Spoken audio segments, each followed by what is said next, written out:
In 1969, Dean Martin and Elvis Presley met in secret for 4 hours in a Las Vegas hotel room. What Elvis confessed that night haunted Dean until his dying day. August 15, 1969. The neon lights of Las Vegas blazed against the desert sky like fallen stars, casting their eternal glow over a city that never slept and rarely told the truth. The International Hotel was the newest jewel in Vegas's crown, a towering monument to excess where the biggest names in entertainment came to make their fortunes and sometimes lose their souls. On this particular night, two kings were about to meet in the shadows, one at the height of his power, the other beginning his descent into a darkness that would eventually consume him. Dean Martin had just finished his midnight show at the Sands, the same intimate venue where he had ruled for over a decade alongside Frank and Sammy. The crowd had been electric, hanging on every note, every joke, every casual gesture that made Dean Martin the coolest man alive. But as Dean loosened his bow tie in his dressing room, his mind wasn't on the applause that was still echoing through the Copa room. It was on a phone call he had received 3 hours earlier, a call that had left him unsettled in ways he couldn't quite articulate. The voice on the other end had been unmistakable, even though it was strained and weary in a way that didn't match the public image of the man who owned it. "Dean, it's Elvis. I need to see you tonight, alone. It's important, man. More important than anything." Elvis Presley was in the middle of his historic comeback engagement at the International Hotel, the performances that would cement his status as the undisputed king of rock and roll. Every show was sold out, every performance was being hailed as a triumph. The critics were calling it the greatest comeback in entertainment history. But the man who had called Dean Martin in desperation sounded nothing like a king celebrating victory. Dean had known Elvis for years, though they moved in different circles. Their paths had crossed at industry parties, award shows, and the occasional late-night gathering when the stars aligned and Las Vegas became small enough for legends to find each other. They had always been cordial, respectful of each other's talent and position in the entertainment hierarchy. But they weren't friends, not really. They were more like neighboring monarchs, ruling adjacent kingdoms with mutual respect but little intimacy. That's what made the phone call so strange. Elvis wasn't the type to reach out for casual conversation, and he certainly wasn't the type to sound vulnerable. But there had been something in his voice, a tremor, a crack in the armor, that had made Dean cancel his usual post-show routine and agree to the meeting. The rendezvous point was carefully chosen, the penthouse suite of a smaller hotel on the outskirts of the Strip, a place where two of the world's most recognizable faces could meet without attracting the army of photographers and gossip columnists who chronicled their every public moment. Dean arrived first, having slipped out of the Sands through a service entrance and taken a circuitous route through back streets that most tourists never saw. The suite was elegant, but understated. Not the kind of ostentatious display of wealth that characterized most Vegas accommodations. It had been chosen for privacy, not prestige. Heavy curtains blocked out the neon glow from the Strip, creating an intimate space where secrets could be shared without fear of exposure.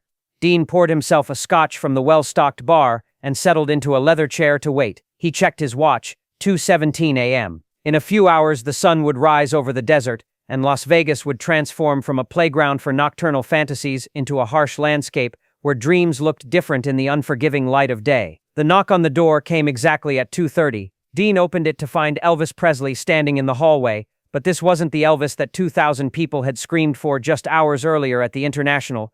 This Elvis looked exhausted, older than his 34 years, wearing dark sunglasses despite the late hour, and a simple black tracksuit that seemed designed to help him disappear rather than command attention. "Dean," Elvis said, his voice barely above a whisper, "thank you for coming, man. I know this is strange." "Come in, King," Dean said, using the nickname that had become Elvis's unofficial title. "You look like you could use a drink." Elvis entered the suite and immediately moved to the windows, checking to make sure the curtains were fully closed. His movements were nervous, constantly looking over his shoulder as if he expected to be discovered at any moment. When he finally removed his sunglasses, Dean was shocked by what he saw.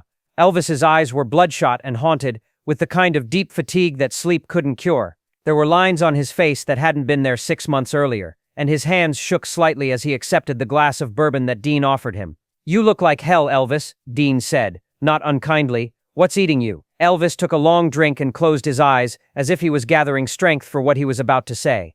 When he opened them again, there was a desperation there that made Dean's chest tighten with concern. "Dean, I need to tell someone the truth. About everything. About what this life is really like. About what's happening to me. About what I've become." Elvis's voice was shaking now, the carefully controlled baritone that had seduced millions, reduced to the trembling whisper of a man on the edge of a breakdown. "I'm listening," Dean said, settling back in his chair. He had a feeling this was going to be a long night. Elvis began to pace the room, unable to sit still, his words coming in a torrent, as if a dam had finally burst. You know what people see when they look at me, Dean? They see the king of rock and roll. They see success, fame, money, women throwing themselves at me every night. They see a man who has everything he could ever want. And what do you see? Dean asked quietly. I see a prisoner, Elvis said, the words hanging in the air like a death sentence. I see a man who can't go anywhere, do anything, be anything except what other people expect him to be. I see someone who's trapped in a cage made of gold records and screaming fans and expectations that get heavier every single day. Elvis stopped pacing and turned to face Dean directly. You want to know what my day looks like? I wake up at 3 in the afternoon in a hotel room that looks exactly like every other hotel room I've slept in for the past 15 years. I can't go outside because there are people waiting to take my picture, to touch me, to tear pieces of my clothes off as souvenirs.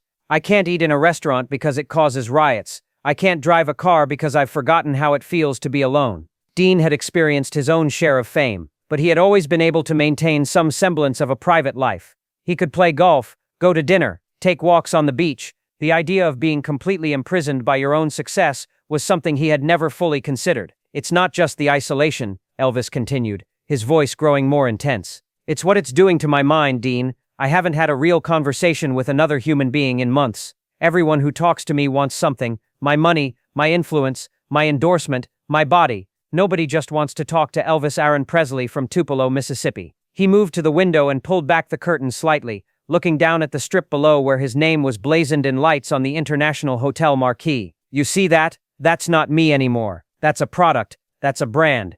That's a thing that people buy tickets to see, but it's not a person. Dean felt a chill run down his spine. He was beginning to understand why Elvis had called him, why he had sounded so desperate on the phone. This wasn't just a case of celebrity blues. This was a man having an existential crisis about his entire identity. Elvis, Dean said carefully, what exactly are you trying to tell me? Elvis turned away from the window and looked Dean straight in the eyes. I'm telling you that Elvis Presley is killing Elvis Aron Presley. Every night I go on that stage and I perform, I lose a little more of who I really am. I've become so good at being what people expect that I don't know how to be anything else. The confession that followed would haunt Dean Martin for the rest of his life. Elvis told him about the pills, not just the occasional prescription to help him sleep or stay alert, but a carefully orchestrated chemical routine that helped him become Elvis Presley when the cameras were rolling and then helped him forget about being Elvis Presley when they weren't. I take pills to wake up, pills to perform, pills to come down from performing, pills to sleep, Elvis said, his voice hollow. And the thing is, Dean, they work. When I take the right combination, I can be the Elvis that everyone wants me to be. I can smile and sing and move my hips and make the girls scream, but when the pills wear off, I don't know who I am anymore. Dean had suspected that Elvis was struggling with substance abuse. The signs were there for anyone who knew what to look for, but hearing it confirmed so starkly was still shocking. More shocking was the clinical way Elvis described his dependence, as if it was just another aspect of his professional routine. It started small, Elvis continued, a little something to help me get through those marathon recording sessions, something to help me sleep after the adrenaline rush of performing. But it's gotten bigger, Dean. Much bigger. My doctor, Dr. Nishopoulos, he gives me whatever I ask for, says it's all perfectly legal, all medically justified, but I know what's happening to me. Then why don't you stop? Dean asked, though he suspected the answer would be more complicated than it seemed. Because I can't, Elvis said simply. When I try to perform without the pills, I'm terrified. I freeze up, my hands shake, my voice cracks, I forget the words to songs I've sung 1,000 times. The Elvis that people pay to see doesn't exist without chemical assistance, and if I can't be Elvis, then what am I? The question hung in the air like smoke, impossible to wave away. Dean Martin understood now why Elvis had called him, why he had needed to have this conversation in secret.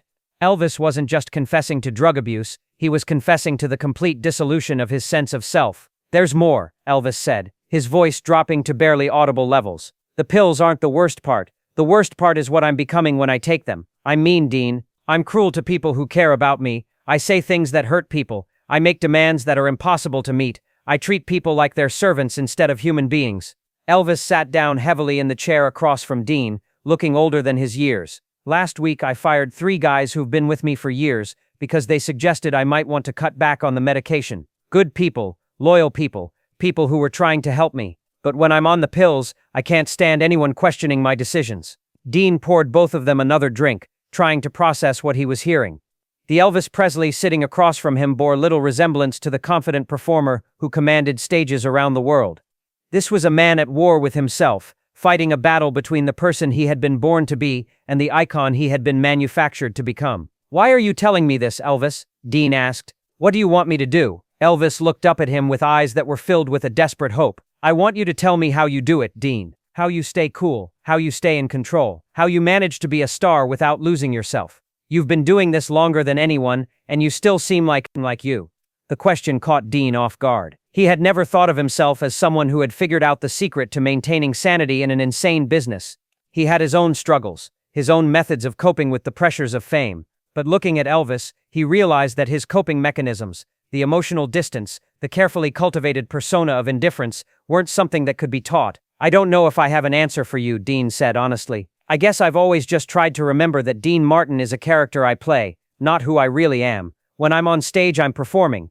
When I go home, I try to just be Dino from Steubenville." "But how do you turn it off?" Elvis asked desperately. "How do you stop being the character when everyone expects you to be on all the time?" "I disappoint people," Dean said with a sad smile. "I say no to things. I refuse to be what people want me to be when I don't feel like it. I let people think I'm a drunk, a womanizer, a guy who doesn't care about anything, because it's easier than explaining who I really am." Elvis shook his head. "I can't do that. The fans, they need me to be perfect. They need me to be the king. If I disappoint them, if I let them see that I'm just a scared guy from Mississippi who's in over his head, then the whole thing falls apart." "Maybe it needs to fall apart," Dean said gently. "Maybe the thing you've built is too big to sustain." The words hit Elvis like a physical blow. He stood up abruptly, pacing again, his hands running through his hair in agitation. "You don't understand, Dean. I can't just walk away. There are hundreds of people who depend on me for their livelihood. My band, my backup singers, my security team, the people who work at Graceland, my manager Colonel Parker. If I stop being Elvis,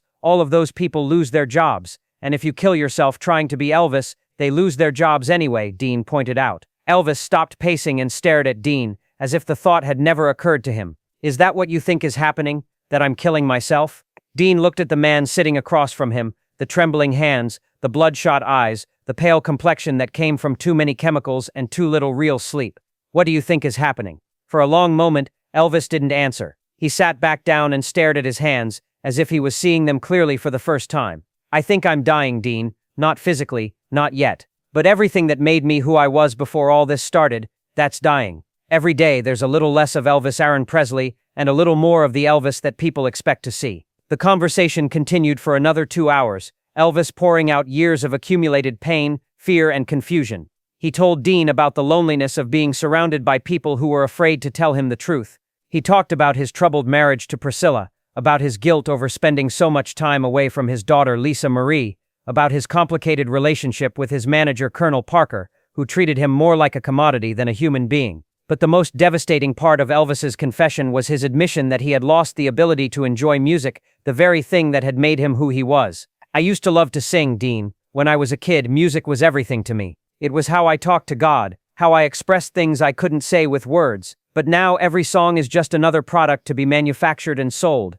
I can't remember the last time I sang because I wanted to, instead of because I had to." As the night wore on, Dean began to understand that Elvis wasn't just asking for advice, he was asking for permission to change his life, to step back from the machine that had made him famous and find a way to be human again. But Dean also realized that he couldn't give Elvis that permission. The decision would have to come from within, and it would require a kind of courage that even the king of rock and roll wasn't sure he possessed. As dawn began to break over the desert, Elvis finally asked the question that had been lurking beneath the entire conversation. "Dean, do you think it's too late for me? Do you think I can find my way back to who I used to be?" Dean Martin looked at this broken man who had everything the world could offer and felt a deep sadness that would never fully leave him. "I don't know, Elvis, but I know you can't keep going the way you are. Something has to change, or you're going to lose everything, including yourself." Elvis nodded slowly as if he had already known the answer but needed to hear it from someone else.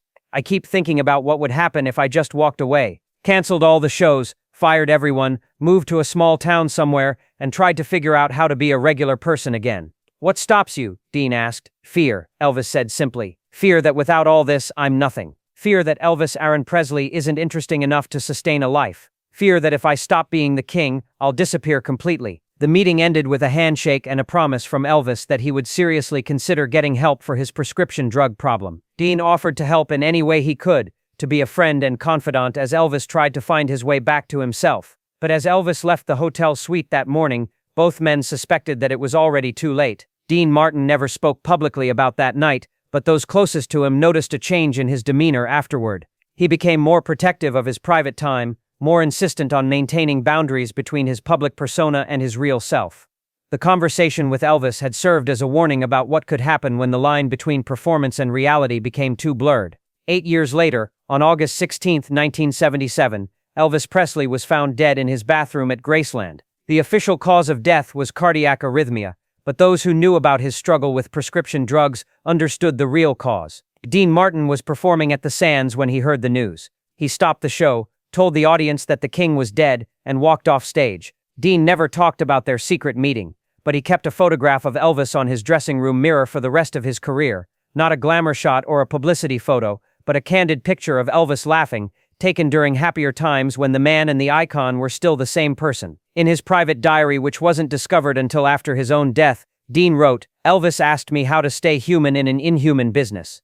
I didn't have a good answer then, and I don't have one now. Maybe the question isn't how to stay human while being a star. Maybe the question is whether it's possible at all." Elvis found out the hard way that for some people the cost is too high to pay. The secret meeting between Dean Martin and Elvis Presley lasted only 4 hours, but its impact reverberated through both of their lives. For Elvis, it was a cry for help that went unanswered, not because Dean didn't care, but because some problems are too big for friendship alone to solve. For Dean, it was a glimpse into a possible future, a cautionary tale about what happens when the persona consumes the person.